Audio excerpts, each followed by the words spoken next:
Hello, chào Vinh, xin chào các bạn. Hôm nay thì mình sẽ làm món chay nha. Một món mắm chay từ đu đủ.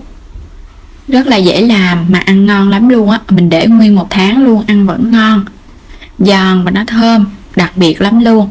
Thì mời các bạn xem video để biết cách làm, cũng như là đăng ký kênh ủng hộ mình và theo dõi những video mới nhất của mình nha.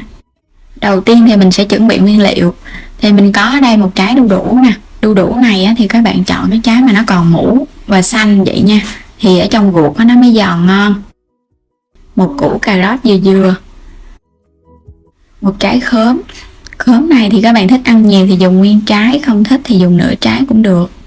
Và đây là dưa leo, thì mình dùng nửa ký dưa leo ha, chọn cái trái hơi non non. Đây là củ cải muối, mình dùng đây là 200g. Củ cải muối mình ngâm nước cho nó nở ra, cũng như là giảm đi cái độ mặn. Đây, cái củ cải muối gì nè, các bạn mua ở chợ á. Bây giờ mình sẽ gọt trái đu đủ trước ha. Đu đủ này á, ở ngoài nó mỏ vịt rồi, cho nên là ở trong nó cái màu nó đẹp rồi. Gọt xong, rửa cho sạch. Đu đủ tròn thì nó không có hạt. Bây giờ mình sẽ bào sợi ha. Các bạn sẽ bào từ ở ngoài vô, cái lớp ở trong mà nó hơi đỏ, bỏ bớt đi.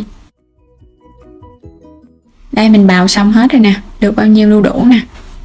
Bây giờ mình sẽ cho vào đây muối nha, để mình ngâm 3 muỗng canh muối. Các bạn sẽ ngâm trong nước muối nè, để giúp cho đu đủ nó ra chất mũ, cũng như là nó giòn ngon hơn nữa đó. Rồi mình cho nước vô, trộn đều lên. Các bạn sẽ để đu đủ ngâm với nước muối trong vòng 1 tiếng. Thỉnh thoảng thì mình trộn. Tiếp theo thì mình đi cắt dưa leo. Dưa leo này các bạn sẽ chẻ làm đôi, mình cũng rửa cho sạch trước ha. Xong rồi cái mình bỏ đi cái phần ruột nè, cái phần hạt ở bên trong á. Cái hạt này sẽ làm mềm dưa leo á. Bỏ đi hết rồi các bạn xắt xéo xéo. Xắt cho mỏng mỏng vừa vừa thôi, đừng có cắt dày quá ha. Khoảng chừng 1 cm là vừa. Tại chút nữa mình còn bóp muối nữa. Cắt xong hết rồi nè, mình cho vô trong cái thau. Mình sẽ cho vào đây 2 muỗng canh muối. Trộn đều lên. Thì cái lượng dưa leo nửa ký thì mình dùng 2 muỗng, hồi nãy đu đủ 1 ký thì mình dùng 3 muỗng muối. Cho tí xíu nước vô để cho muối nó nhanh tan. Rồi để yên, mình cũng ngâm 1 tiếng đồng hồ. Cà rốt rửa sạch, mình cũng dùng cây dao sợi này nè, các bạn sẽ bào sợi nhỏ nhỏ ra. Cà rốt này mình thích thì cho, không thích thì bỏ qua cũng được nha. Mình cho vào đây 1 muỗng canh đường để ướp cà rốt.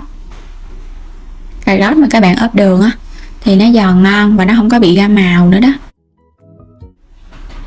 Quay trở lại cái thau đu đủ nãy giờ mình ướp được 1 tiếng đồng hồ nè. Bây giờ mình sẽ xả sạch nó đi. Các bạn sẽ cho nước vô, rồi mình bóp, mình xả với nước cho nó ra bớt cái chất muối trong đu đủ, cũng như là cái chất mũ á. Mình xả ra vậy thì nó sạch hơn. Đây, vắt cho thật là ráo nước, mình để qua một bên. Mình chỉ cần xả một nước thôi ha. Để qua bên cái gỗ để cho đu đủ nó ráo nước. Tiếp theo thì các bạn cũng xả phần dưa leo, mình bớt cái phần nước muối đó bỏ đi ha, rồi các bạn cho vô trong cái thau nước sạch. Bớt và vắt cho nó ráo nước, càng vắt mạnh thì nó càng ráo nước nha. Rồi mình cũng cho qua bên luôn, để vô trong cái gỗ như nè thì nó ráo, nó không có bị động nước lại. Mình sẽ banh ra cho nó đều hai bên gỗ. Các bạn sẽ đem phơi nắng, hoặc là mình để phơi gió cũng được, mà mình để vài tiếng ha, cho nó khô ráo hoàn toàn. Trong thời gian đó thì mình cũng đi vắt sạch cái phần củ cải muối nè, vắt cho nó ra hết cái chất muối mặn, rồi mình để cho nó ráo. Còn khóm thì các bạn đi cắt sợi, cắt nhỏ nhỏ vậy nè. Mình dùng thêm một hũ chao nhỏ ha. Chao này là 180g. Đường thì chút nữa mình sẽ lường sau. Cho củ cải vô mình xào thơm. Xào củ cải các bạn sẽ nêm đường vô. Thì mình nêm vào đây 3 muỗng canh đường. Mỗi một muỗng dung khoảng chừng 15g nha. Ăn bột ngọt thì mình cho thêm, không ăn thì khỏi cho. Và cũng xào đều lên, tại vì trong củ cải nó có chất mặn á, cho nên mình cho đường vô cho nó ngọt lại. Xào khoảng chừng 5 phút nha, cho củ cải nó chín hoàn toàn và nó trong trong vậy là được nè. Rồi mình lấy ra. Tiếp theo mình cho khóm vô xào. Cái bước xào những cái nguyên liệu này á, là giúp cho mắm của mình trộn xong á, mình để được lâu. Cũng cho vào đây 3 muỗng canh đường. Rồi mình cũng xào đều lên, cho khóm của mình nó ngấm đường, thì trong khóm nó cũng có cái vị chua vị ngọt, nên mình cho nó ngấm đường nữa là nó ngon và nó thơm nữa. Chao này các bạn sẽ cho nó ra, mình tán sơ cho nó nhuyễn nhuyễn á, để chút nữa mình cho vô khóm mình xào cho nó nhanh tan. Rồi khóm lúc này á, các bạn thấy nó rút đường rồi nè, bây giờ nó khô lại rồi đó.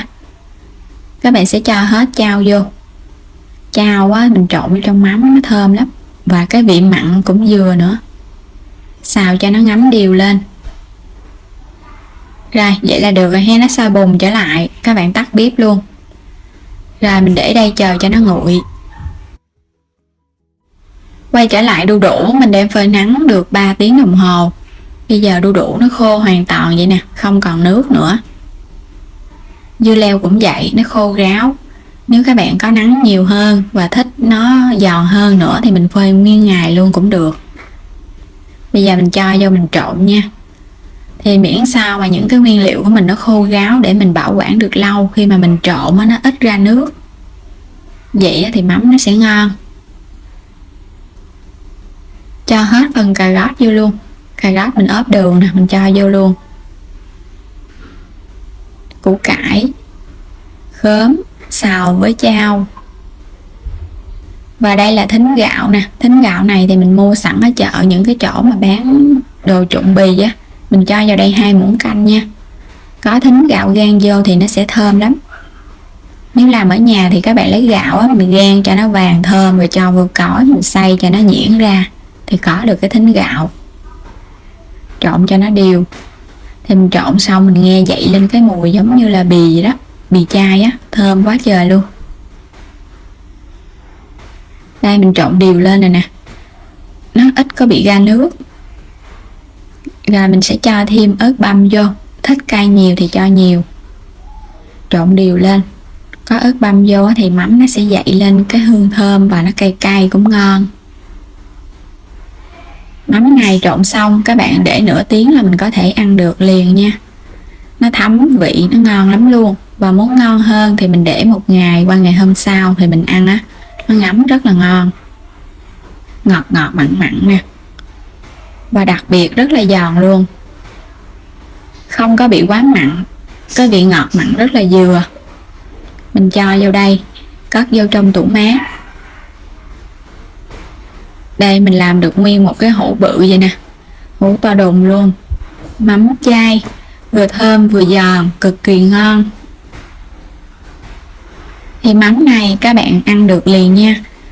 Và mình để tủ lạnh thì các bạn ăn trong vòng 1 tháng luôn á, vẫn không có bị hư gì hết trơn, ăn vẫn giòn ngon. Và chúc các bạn có thêm một món chay đơn giản mà ngon miệng nữa nha. Đừng quên đăng ký kênh ủng hộ mình, like cũng như là chia sẻ video để mọi người đều biết đến kênh của mình, ủng hộ mình nữa nha. Xin chào, hẹn gặp lại trong những video tiếp theo.